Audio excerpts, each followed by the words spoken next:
crickets.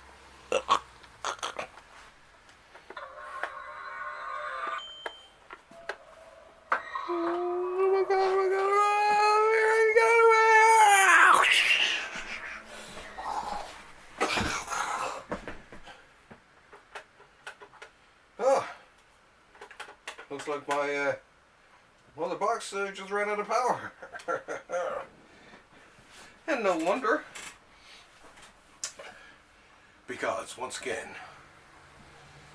coming to you from a secret, undisclosed location hidden somewhere deep in the bowels of historic downtown St. John's, Newfoundland, the oldest settlement in North America, comes in the Library of Graphic Literature with your host, me, Wallace Ryan.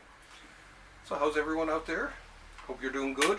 Well, the big news, the big, got some big news. I do have some big news. Well, a couple of big news. Had to get here in a flash.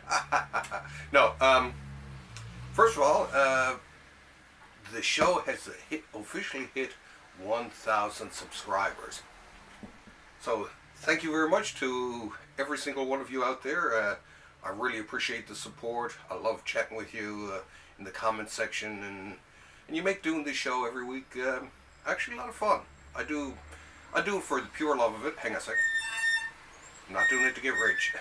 Well, because I just enjoy it. So thank you all from the bottom of my heart, and let's head on to 2,000. Way to go, folks. It's you out there, the stars, as they say. So yeah, if you can convince some friends to jump aboard, go right ahead. I won't stop you. The other big news has to do with Thursday Comics. Dennis and I have decided to go weekly. Weekly? And you're saying to yourself, can Wallace swear that much? Oh, yes, he can. But yeah, no, actually what we're going to do, we're going to do a multi-format approach. We'll do our usual weekly, bi-weekly show where we're talking about the state of the industry and all kinds of news and stuff like that. And every second week we're going to do what we call our list shows.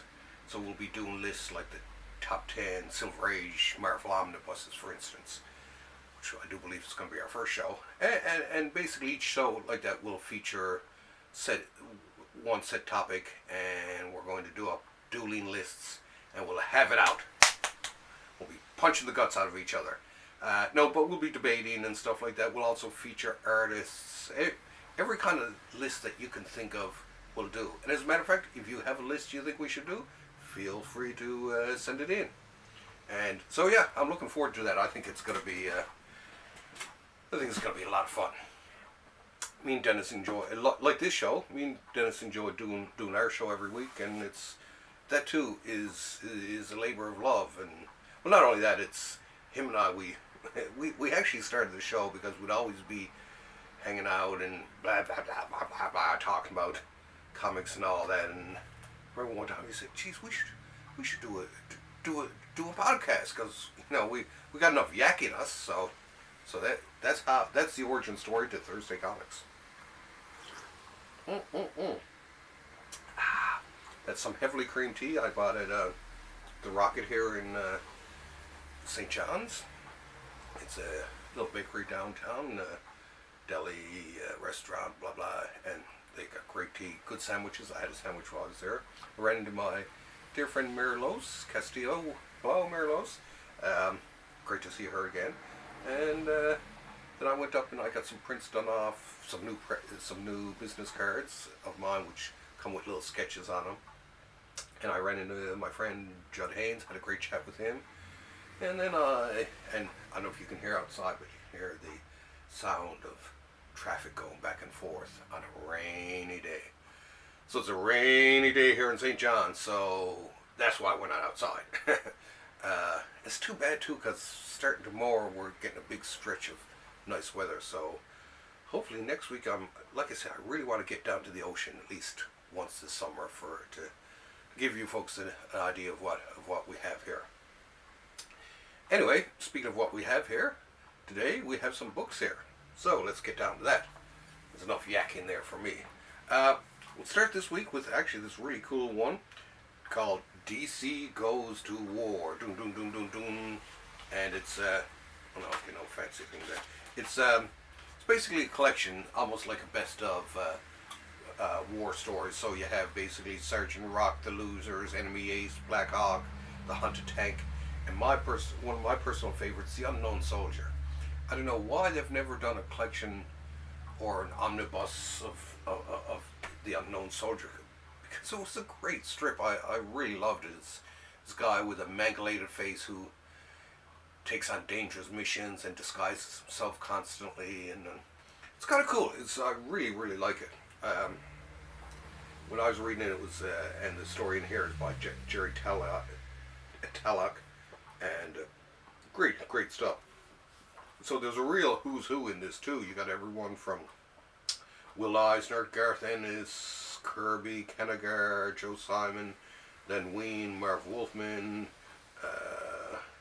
Mort Drucker, Sam Glanzman, Jerry Grandinetti, Russ Heath, Jack Kirby, Joe Kubert. No, I said Kirby twice. John Severin, Joe Simon, Jerry Talalock, and Alex Toth. So yeah, a collection cover by Dan Brenton. I can never get his name. Burton. But yeah, love the cover too, by the way. But yeah, it's a nice little primer to DC War Comics. So check it out. It's definitely well worth picking up. I'll give you a close-up look at it here just to see. Now the first one actually is the origin of Black Hawk, which I actually got. Anyways, I love those covers. But yeah, our fighting forces. Yeah, just great. A great introduction to some of their classics, and of course the Enemy Ace, one of the premier war comics, told from the other side. The Hunted Tank. Oh yeah, and this is actually the Alex Toth one. Really cool. Of course, Joe Kubert, and this is the Unknown Soldier by Jerry Tallock. There it is.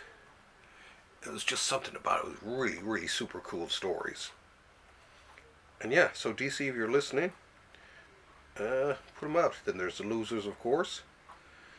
I like Kirby's Losers the best. So yeah, just a wide range of talent in this collection. So it's well worth getting. Look at this Enemy Ace. This is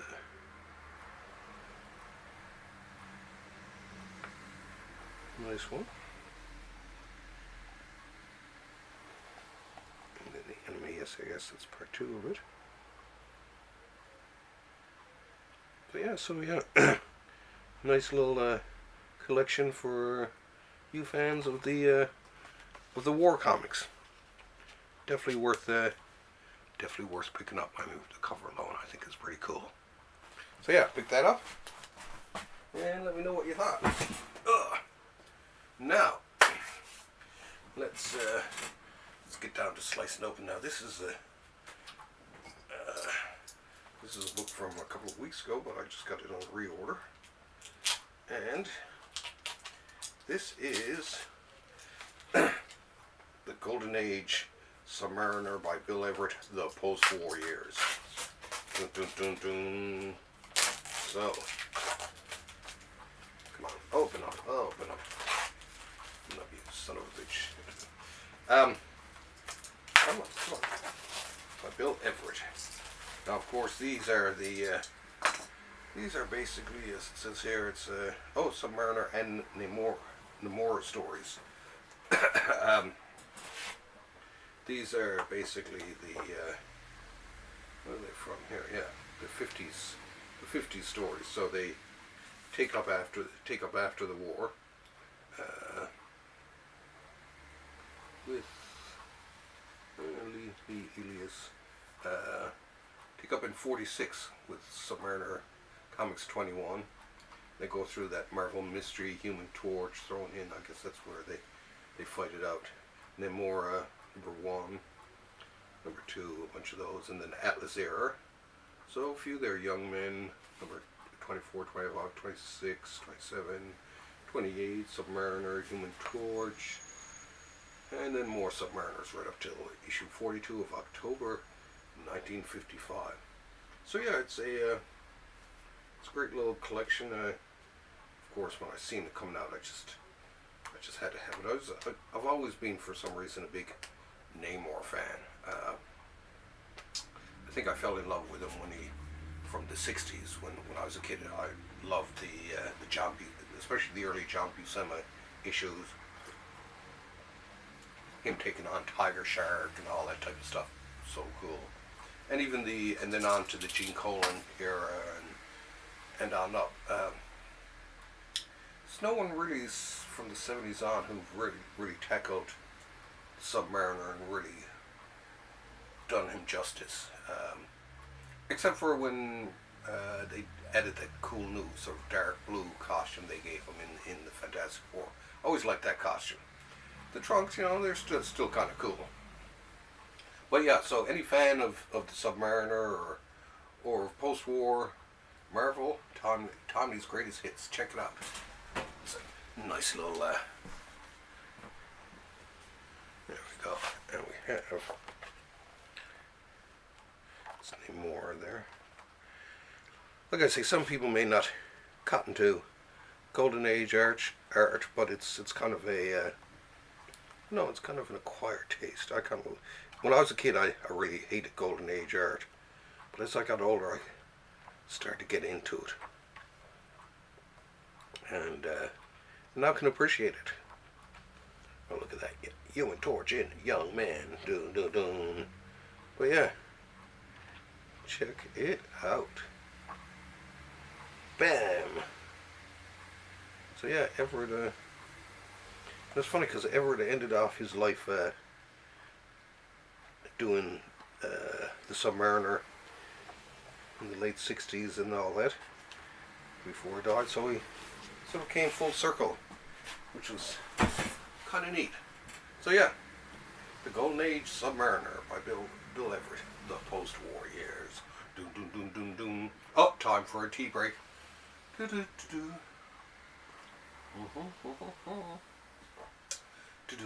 Okay, tea break's over. Oh yeah, next one I don't have to unwrap, and the next one I'm super excited about. I can't wait to crack it open myself. From the author of Footnotes in Gaza, Sophia and Palestine, comes Joe Sacco's latest book, Paying the Land. Now, Joe Sacco, he's for those who know him and love him a lot. He does amazing books. He's very much one of the few comic book journalists out there. He's a journalist. He's a journalist who produces in comics, and his stories are great. I mean, Safe Area Garage and Palestine are probably my favorites. They're stunning pieces of journalism. He really explains his subjects very well. Safe Area Garage, it was just a startling book to read. It's, as I used to say to people too, I felt like I had post-traumatic stress disorder just from reading it. But yeah, they're not happy books by any of the stretch of the imagination, but they're important books. So this one, I do believe he hangs out and visits the Dene, who've lived in the Mackenzie River Valley since like forever, and he examines their treatment and stuff like that. So this is definitely one to pick up. It's an important book, and it checks out, has a look at the way us of the European descent have really screwed over the land here. I mean, the natives basically ran the continent without, destroying it for thousands of years, and it only takes us a couple hundred to wreck it. But yeah, very important book. I love his style of illustration too. And very well written. He's very fair on all the subjects I've seen him cover. He's always very fair, looks at both sides, and then comes down to a really cool judgment about the whole thing. So once again, this is a book. It's probably not going to be a very fun book in a way, but I mean, it's not supposed to be. This is a serious issue, and these are serious comics.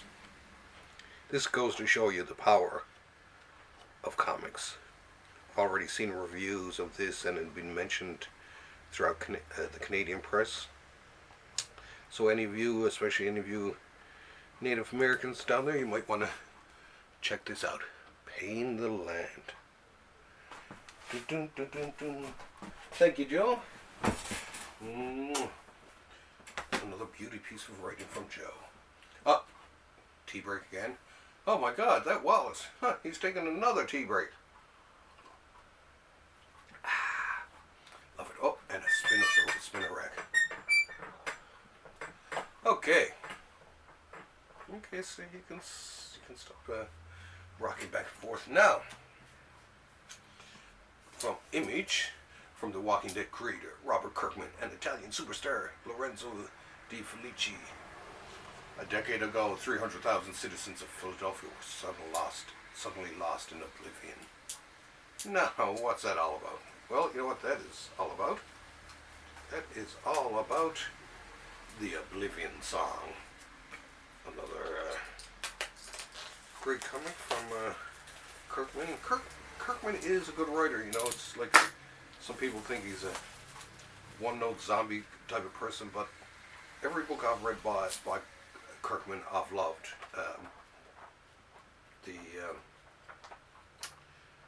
What was the other one he wrote? Geez, do I have it even there? Well, this is The Walking Dead, of course. Outcast. I actually liked Outcast. Fire Powers is a new book, and but yeah, everything that I've read I've liked. I actually liked Outcast. There was something really cool about it. It started out really slow, just picked up steam, and unfortunately they hated it. But yeah, and the Oblivion song, I mean, it seems to be fairly popular, so hopefully over the weekend I'll get a chance to take a shot and have a read. The artwork, of course, is fabulous. Like the artwork. Do you? Let's get a close up look here, shall we? There we go. It's very interesting. But yeah, he always has great concepts. But his characters are always very real. That's what I like about Kirkman. Even the very first time, I came late to The Walking Dead, for instance, and the reason I started reading The Walking Dead was that it was either nominated or won an Eisner Award, and I thought to myself, well, this must be a good comic if it's even though it's a zombie comic, you know, wasn't a huge zombie fan at the time, it must be pretty good. So I checked it out, and I loved it. So this is another one I'm going to give a chance to read and see what it's like. Okay, let's tidy up our little stack here. Whew. And last, but definitely not least, from the good folks, fine folks at the Library of American Comics comes